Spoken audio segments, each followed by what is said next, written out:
Buckle up, because this revelation might just flip your understanding of staying active on its head. What if sitting still could actually save lives for people with epilepsy?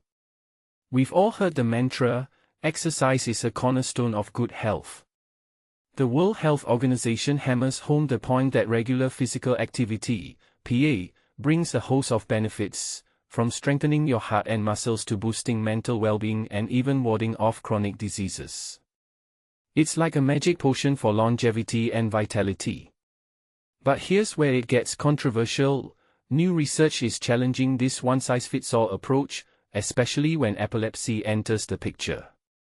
Epilepsy, for those not familiar, is a long-term neurological condition characterized by recurring seizures, sudden, uncontrolled electrical disturbances in the brain that can cause changes in behavior, sensations, or consciousness.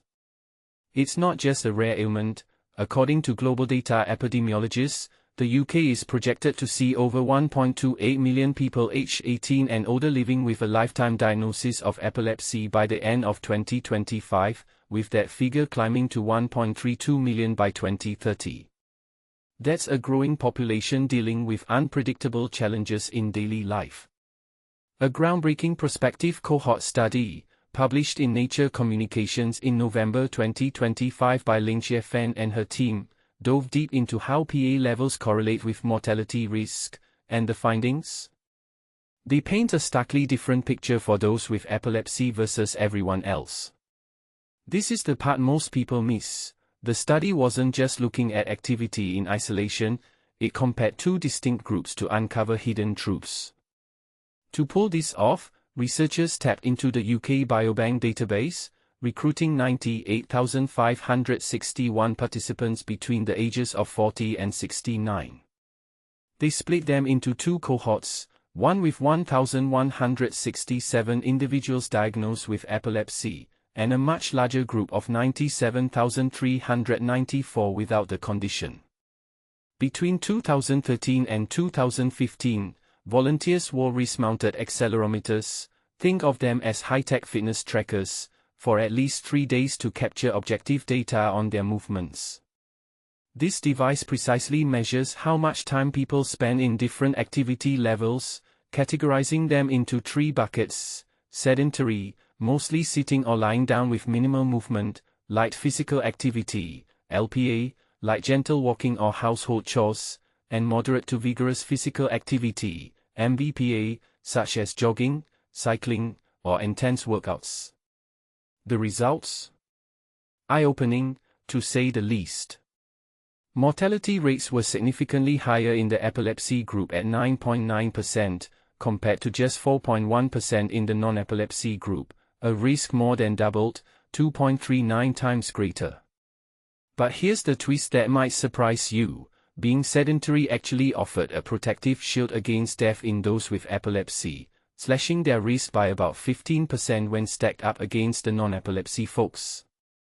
On the flip side, LPA ramped up the mortality risk by 55%, and even MVPA, a level of exertion we often praise as the gold standard, increased it by 9% for epilepsy patients. This suggests a complex, nonlinear link between physical activity and epilepsy, where more isn't always better. Why might this be? Well, intense exercise could potentially set off seizures in some people with epilepsy, acting like a trigger in an already sensitive nervous system.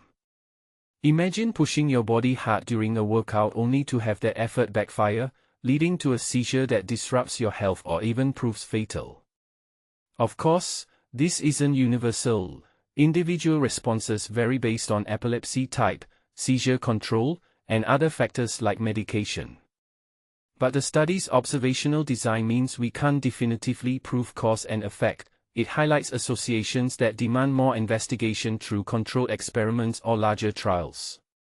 This research shines a light on how PA interacts uniquely with epilepsy, urging doctors and healthcare providers to tread carefully when recommending exercise routines.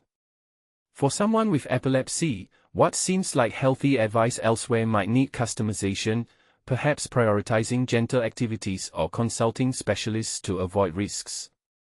It's a call to rethink blanket wellness strategies and tailor them to individual conditions. But let's stir the pot a bit. Could this mean we're overhyping exercise for everyone, or is epilepsy an exception that proves the rule? What if sedentary lifestyles aren't as villainous as we thought, at least in certain contexts? I'd love to hear your take. Do you agree that caution is key for epilepsy patients, or do you see this as an overreaction? Share your thoughts in the comments.